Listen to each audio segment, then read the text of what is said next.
Demo-demo ini, kerusakan ini, seluruh peristiwa yang terjadi hari ini tidak lepas dari salah urus kepemimpinan Presiden Jokowi.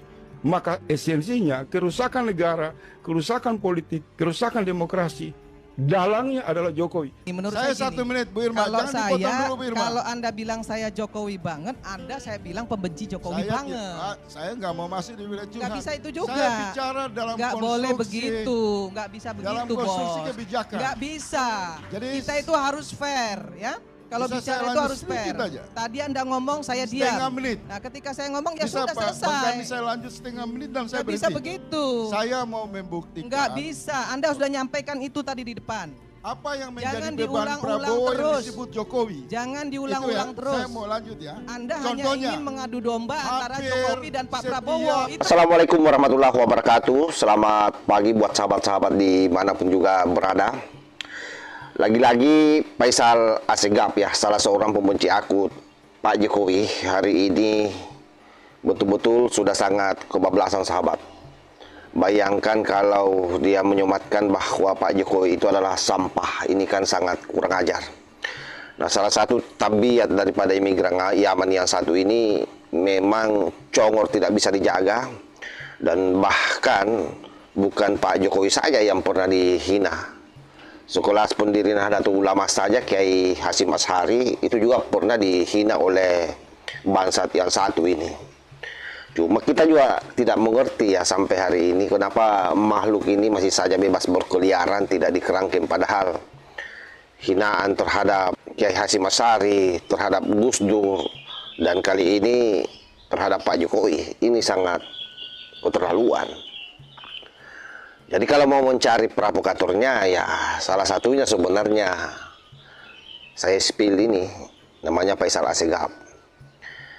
Dan ada yang menarik karena kemudian dari pernyataan ini Faisal Assegaf itu ditampol oleh Ibu Irma, salah seorang politisi dari Nasdem yang memang dari dulu sampai hari ini politisi perempuan ini sangat konsisten membela Pak Jokowi dalam tanda petik ya.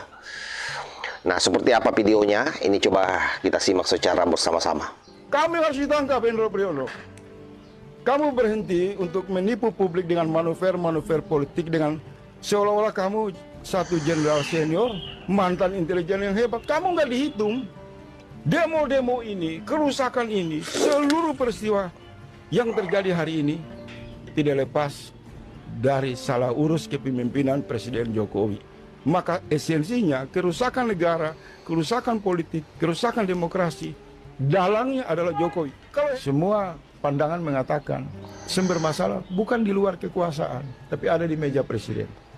Jadi ini semua memberi hikmah, gambaran yang utuh kepada Presiden Prabowo. Serangkaian peristiwa berdarah ini sudah terjadi di mana-mana. Kalau dibiarkan, ini kegentingan yang serius. Jokowi lagi. Orang Korengan aja Jokowi yang salah itu ya. Saya heran gitu loh. Ya, orang Panuan, orang Korengan, Jokowi yang salah. Nah, saya mau kasih tahu gini, Pak Faisal. Nama Haris. Jokowi itu hebat. Bagi saya dia presiden yang sangat hebat. Kenapa? Presiden sipil, orang sipil bisa jadi presiden Republik Indonesia 2 periode. Itu luar biasa, belum ada di Indonesia. Selama ini yang kuat itu kan selalu TNI. Presiden yang kuat ya, mulai Soeharto, SBY, itu TNI. Gak ada gejolak. Wajar TNI di belakangnya. Bung Karno lebih lama. Nah, kalau Jokowi ini sipil loh. Kalau Bung Karno itu pengecualian, itu Indonesia baru merdeka. Gak bisa kita sandingkan Bung Karno dengan kondisi saat ini, gak fair. Tidak apple to apple, Om. Nah, saya mau bilang gini, ini sebenarnya hebatnya Jokowi adalah hebatnya PDIP. 2 periode harus diakui. Sipil mampu menguasai negara ini 2 periode itu luar biasa. Terus kalau tadi Haris bilang soal demokrasi di era Jokowi, kalau menurut saya demokrasi di era Jokowi itu malah kebablasan. Kenapa saya bilang kebablasan? Rocky Gerung bisa mengatain bajingan tolol sama presiden. Kemudian Faisal Assegaf bisa ngomongin presiden macem-macem. Ferry Amsari bisa bikin dirty provokator. Kemudian apa namanya? Aduh, kalau dipidana zaman Soeharto lebih parah lagi. Zaman SBY teman saya Ferry Juliantono juga di penjara. Jadi nggak usah terlalu cengeng juga lah jadi aktivis. Ya, saya ini pernah juga loh ya. Saya pernah dipecat bahkan dari dari posisi saya di Pelindo. Pernah dipecat saya karena saya demo. Tapi saya nggak mau cengeng, cemen. Itu yang kedua. Ntar dulu, sabarlah. Sabar. Lu ngomong aja gua perhatiin, gua diem, ya kan? Gua dalemin, gitu, Fer. Nah, saya agak-agak risih sebenarnya ya. Kalau bicara soal Jokowi itu seolah-olah Jokowi itu apa namanya virus yang mesti harus dihabisin gitu. Iya. Saya heran gitu ya. Harus diingat juga bahwa Prabowo menang tuh karena dia belajar dari Jokowi. Prabowo menang tuh karena didukung Jokowi. Kalau nggak didukung Jokowi nggak menang. Itu diakui sendiri oleh Pak Prabowo. Tapi bukan berarti kemudian Pak Prabowo itu jadi bonekanya Pak Jokowi. Kok jangan dihina lah Pak Prabowo. Saya bukan mau bela Jokowi, tapi kalau semua masalah kayaknya ditimpahin dengan Jokowi, kok kayaknya Jokowi ini kayak sampah gitu loh. Ya. Yang bilang sampah tapi siapa tadi? Oh gitu. Oh berarti Anda sampah dong ya? Kalau saya mengatakan Jokowi sampah, jangan tersinggung, itu bahasa yang umum di media sosial. Kenapa sampah? Karena terlihat dalam pembentukan kabinet ini, ambisi Jokowi dan loyalisnya terus mempertahankan modus politik yang disebut melanjutkan. Sebentar Bu Irma, jangan emosi. Tenang. Mencoba membangun satu narasi daur ulang selama pasca pelantikan, sebelum pelantikan ya, pasca kemenangan Pak Prabowo, bahwa ada soliditas, keakraban, semangat yang kuat antara hubungan Pak Prabowo dengan Jokowi. Sementara akal sehat publik dalam perbincangan di seluruh kanal media sosial melihat memang ada sampah di kabinet Prabowo. Saya beri contoh tadi, sampah lewat Menteri Kelautan dalam kasus pagar, pembongkaran pagar laut. Rakyat menyimpulkan hambatan, resistensi yang menghadang Prabowo yaitu kelompok Jokowi, para loyalisnya. Itu perbincangan di ruang publik. Yang ketiga, saya tambah, itu baru Andi, belum masuk ke Bu Irma. Belum ya? Nanti saya tambahin lagi. Saya masih di Bu Irma. Tolong kawan-kawan di DPR harus hilangkan semangat dukungan terhadap eksekutif. Maka tadi di awal saya mengatakan belum ada sampai hari ini rekomendasi resmi atas nama partai politik untuk memotret apakah ada harapan pemerintahan Prabowo, apakah ada progres, apa-apa saja yang harus diperkuat, apa-apa saja yang masih kurang. Dalam konteks ini saya masih melihat Bu Irma itu semangatnya Jokowi.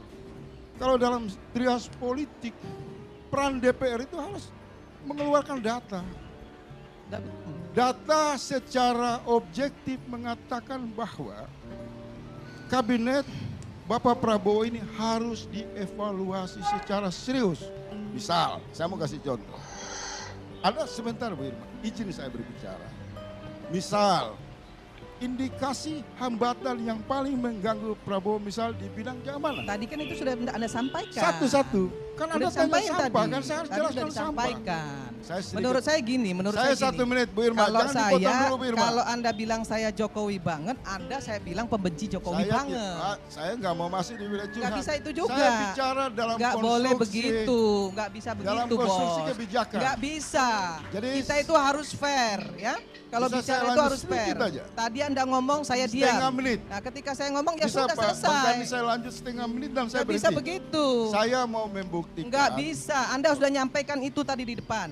Apa yang menjadi Jangan beban diulang-ulang Prabowo yang terus. disebut Jokowi? Jangan Itu diulang-ulang ya, terus. Saya mau lanjut ya. Anda hanya Contohnya, ingin mengadu domba antara hampir Jokowi dan Pak Prabowo. setiap- Itu masalahnya. Bu Irma dengar sebentar, Bu Irma. Nggak bisa, saya nggak mau dengar Saya karena nggak Anda tanggapi mengadu Anda. domba. Saya mau bisa sama Cukup Andi. Pak Karni, nggak bisa. Ya, udah, Selesai. dua, Nggak boleh, dua, orang lain lagi dua. yang bicara. Dua-dua Udah, agak cukup yang ngomong. lain lagi. Oke, Kasih saya yang kira lagi sudah bicara. jelas sahabat ya. Kita sudah melihat bagaimana si congor busuk ini, Faisal Assegaf, imigran dari Yaman, ini tidak berkutik dihajar oleh Ibu Irma Suryani. Dan seharusnya memang seperti itu. Jadi orang-orang seperti ini kalau berdebat, jangan dikasih kesempatan terlalu banyak bicara. Kenapa? Karena pasti yang dia sampaikan itu sesuatu yang diulang-ulangi. Karena itu adalah merupakan salah satu teori propaganda. Bagaimana mengulang kata-kata, statement-statement yang sama agar itu kemudian kedengarannya menjadi benar di telinga masyarakat. Karena semakin sering diulang, maka semakin potensinya tersave di otak kecil itu besar. Sehingga pada akhirnya nanti orang akan menganggap apa yang disampaikan oleh si congor busuk ini dianggap sebagai kebenaran. Saya kira demikian sahabat ya. Wallahul muwaffiq ila aqwamit thariq. Wassalamualaikum warahmatullahi wabarakatuh.